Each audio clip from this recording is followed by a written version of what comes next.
Let's get a response now from the chairs of the Intelligence Committees, Democrat Dianne Feinstein from the Senate, Republican Mike Rogers from the House. And Senator Feinstein, let me begin with you. You heard Mr. Greenwald and Senator Udall right there. They believe that the balance between privacy and national security is out of whack with these programs. Your response?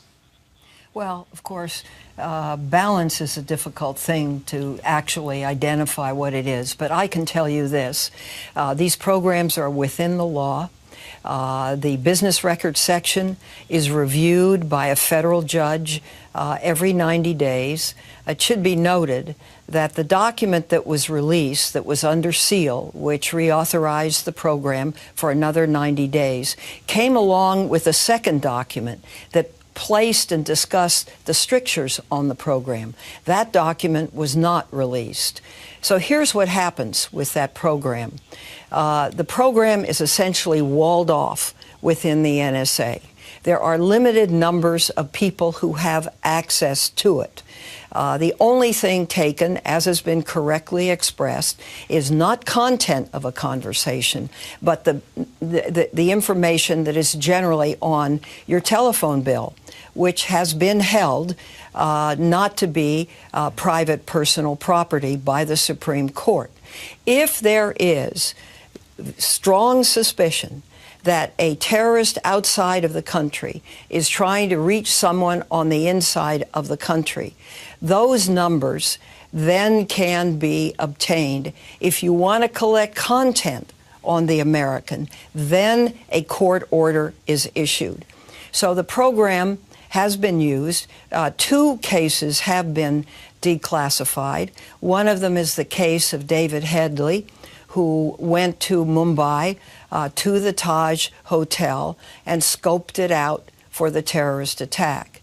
The second is Nazibullah Zazi, who lived in Colorado, who made the decision that he was going to blow up a New York subway, who went to a beauty wholesale supply place, bought enough hydrogen peroxide to make bombs, was surveilled by the FBI for 6 months, traveled to go to New York to meet with a number of other people who were going to carry out this attack with him, and were arrested by the FBI, who has pled guilty and in federal prison. Here's the point, and this is why this is so difficult.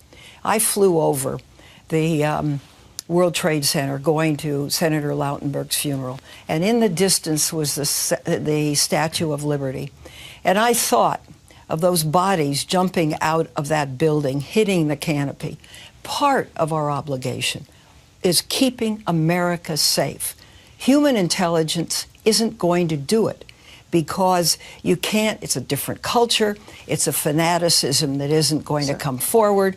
And so this kind of strictly overseen. It's overseen by the Justice Department, by inspectors general, by audits, by a 90-day review by the court, is looked at as a method. I'm very happy. If there's a better way, we will certainly look at it. Let me bring that to Congressman Rogers, because you've also said you believe these programs are effective, Mr. Chairman. But what about this idea raised by Senator Udall that you reopen the Patriot Act and put more limits on particularly the phone record collection program, because he says that that hasn't helped. That's his suspicion, at least. Well, I can tell you in the Zazi case in New York, it's exactly the program that was used. And remember, all of these programs, this is really important, George. I mean, really important. They are not, the National Security Agency is not listening to Americans' phone calls, and it is not reading Americans' emails. None of these programs allow that. As a matter of fact, the Patriot Act, and that part of that 702 says it is expressly prohibited by law that you can read and wholly surveil domestic email traffic in the United States. So, you know, the inflammatory nature of the comments doesn't fit with what Dianne and I know this program really does. And let's just talk about the phone records just real quickly. What this is, and the reason this happened is after 9/11, we realized there was a big hole in our ability to fully identify all of the players in that terrorist plot. And one of it was by the fact that these business records, the phone billing information, is destroyed by these companies. They can't, expense-wise, it's really difficult for them to hold it. So this is what happened. The court said, put all of that information in a box and hold that information. And when you want to access that information, you have to use this very specific court-ordered approval process, which means it has to be a foreign person believed to be on a foreign land. So some notion that they can see a name that even comes out of that, by the way, this is important, no name comes out of that search. So even if they get a number, it doesn't have a name on it. This allows them to do further investigation. But the number of times it's accessed is it's a fraction of a fraction, number one. And number two, no one can data mine that information. That's what's so frustrating to those of us who know this program. Well, that's what I was just going to get to. Both of you know so much more than any other Americans. And one of the things you heard from Senator Udall is the desire for more public information. Now, he believes that the administration has not been misleading generally, the committee and the public. But I want to play an exchange that was in the Intelligence Committee in March when James Clapper was questioned by your colleague, Senator Wyden. Does the NSA collect any type of data at all on millions or hundreds of millions of Americans? No, sir. It does not. Not wittingly. There are cases where they could inadvertently, perhaps, collect, but not wittingly. Senator Feinstein, I have to confess, I have a hard time squaring that answer with what we learned this week. Well, I think this is this is very hard. There is no more direct or honest person than Jim Clapper, and I think both Mike and I know that. You can misunderstand the question. This is one of the dilemmas of talking about it. He could have thought the question had content or something, but it is true that this is a wide collection of phone records, as Mike said. No name, no content, but the number to number, the length of time, the kind of thing that's on the telephone bill. And we have to deal with that. So now, what do we do going forward? What do we do going forward? Senator McCain has said, and we heard Senator Udall as well, that maybe there should be a public hearing on this program and the range of the programs that are surveilling, that includes some surveillance of some data from Americans. Are you open to that, Senator Feinstein? And then Chairman Rogers, you comment as well. Yeah, I am open to it, and I have to think about this. We had an Intelligence Committee meeting on Thursday, which I opened up to everybody, and 27 senators came. We informed them that every senator, the material is available. They can come and see it. One of the strictures with highly classified stuff is no staff. I think that should be changed so that Intelligence Committee staff can come in with the member and go over and review the material. But we have had lots of hearings on this, and I think Senator Wyden knows this and has been respectful of it. And I'm open to doing a hearing every month if that's necessary. And I'm open to doing an open hearing. Now, here's the rub.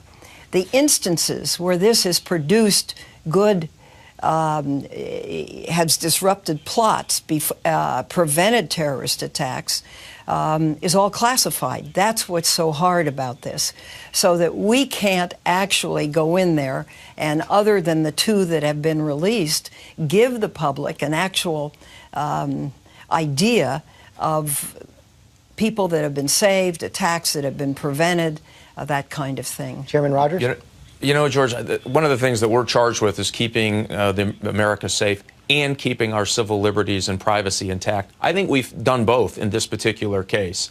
And the problem with this is if you tell our adversaries and our enemies in the counterterrorism fight exactly how we conduct business, they're not going to do business the same way ever again. It makes it more difficult. And so each one of these programs, and I think the Zazi case is so important because that's one you can specifically show that this was the key piece that allowed us to stop a bombing in the New York subway system.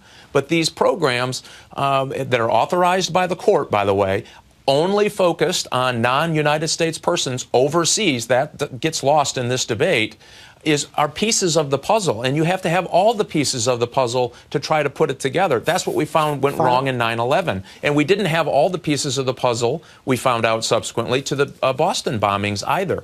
And so had we had more pieces of the puzzle, you can stop these things before they happen. Finally, we're just about...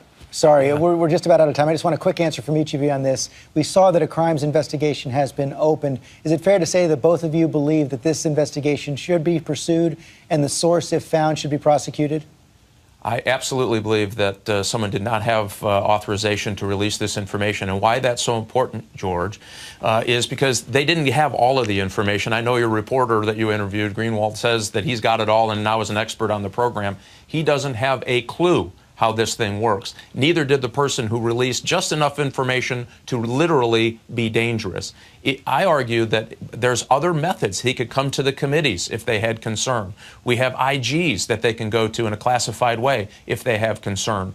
Taking a very sensitive classified program that targets foreign persons on foreign lands and putting just enough out there to be dangerous is dangerous to us, it's dangerous to our national security, and it violates the oath of which that person took. Senator, I absolutely think they should be prosecuted. You too, Senator Feinstein? I do. Thank you both for your time this morning. Thank you. Thanks, George.